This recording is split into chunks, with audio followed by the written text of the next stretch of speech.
আসসালামু আলাইকুম ভিউয়ার্স, সকলকে বিডি জব নিউজে স্বাগতম জানাই। আজকে ভিডিওর বিষয় হচ্ছে ১৯তম শিক্ষক নিবন্ধন নতুন সার্কুলারে চাকরি প্রার্থীদের জন্য দুটি বিশাল সুসংবাদ নিয়ে আপনাদের মাঝে চলে এসেছি। তো আপনারা অনেকেই জানতে চেয়েছিলেন যে এইচএসসি পাশে কি আবেদন করার সুযোগ থাকবে কিনা এবং বয়সসীমা বাড়ানো হবে কিনা। তো এই দুটি বিষয় আজকে আলোচনা করা হবে। দেখেন, এইচএসসি পাশে আবেদন সুযোগ থাকবে এবারও। তো আপনারা অনেকে মনে করতে পারেন যেহেতু এবার ১৯তম সার্কুলার নতুন কিছু রূপে আসছে, মানে আপনার আগে তো ৩টি ধাপে পরীক্ষা অনুষ্ঠিত হতো, এবার কিন্তু আপনার ২টি ধাপে পরীক্ষা অনুষ্ঠিত হবে। এবং কিছু কিছু ইউটিউব চ্যানেলের মাধ্যমে আপনারা এই বিভ্রান্তির ভিতরে পড়েছেন যে হয়তোবা এইচএসসি পাশে আবেদন করতে পারবেন না।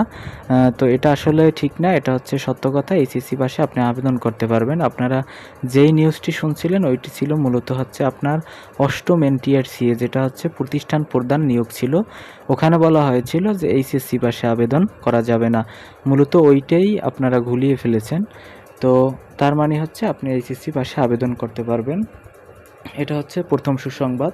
এখানে বলা হয়েছে নতুন সার্কুলারে কিছু পদে শুধুমাত্র এইচএসসি পাস প্রার্থীরা আবেদন করতে পারবেন। ফলে যারা দীর্ঘদিন ধরে শিক্ষক নিবন্ধনে আবেদন করার অপেক্ষায় ছিলেন তাদের জন্য এটি একটি বড় সুখবর।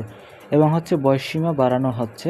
এখানে বলা হয়েছে আগের তুলনায় আবেদনকারীদের বয়সসীমা বৃদ্ধি করা হতে যাচ্ছে, মানে আপনার যাদের বয়সসীমা ইতিমধ্যে চলে গিয়েছে, আপনার যেহেতু বিগত ২-২.৫ বছরের ভিতরে কোনো নিবন্ধন পরীক্ষা অনুষ্ঠিত হয়নি, এজন্য কিন্তু তাদের অনেকের বয়সসীমা ইতিমধ্যে চলে গেছে। তো তাদের বয়সসীমা বৃদ্ধির ব্যাপারে কথাবার্তা চলতে এবং বয়সসীমা বৃদ্ধি পেলে তারাও এই নিবন্ধন সার্কুলারে আবেদন করতে পারবে।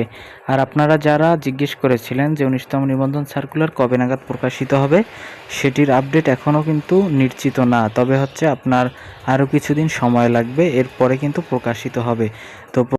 তো আপনারা যারা আবেদন করতে চান ১৯তম শিক্ষক নিবন্ধন সার্কুলারে, তারা এখনই আপনাদের প্রয়োজনীয় প্রস্তুতি গ্রহণ করুন। কারণ এই পরীক্ষার মাধ্যমে যদি আপনার চাকরিটি না হয় নিশ্চিত, তাহলে কিন্তু পরবর্তীতে আপনি অনেক হতাশাগ্রস্ত হতে পারেন। কারণ এখানে কিন্তু বিশাল শূন্য পদের বিপরীতে আপনার শিক্ষক নিয়োগ দেওয়া হচ্ছে। তো এই ছিল আজকের ভিডিও। দেখা হবে পরবর্তী কোনো ভিডিওতে। সঙ্গে থাকুন বিডি জব নিউজের। ধন্যবাদ সকলকে।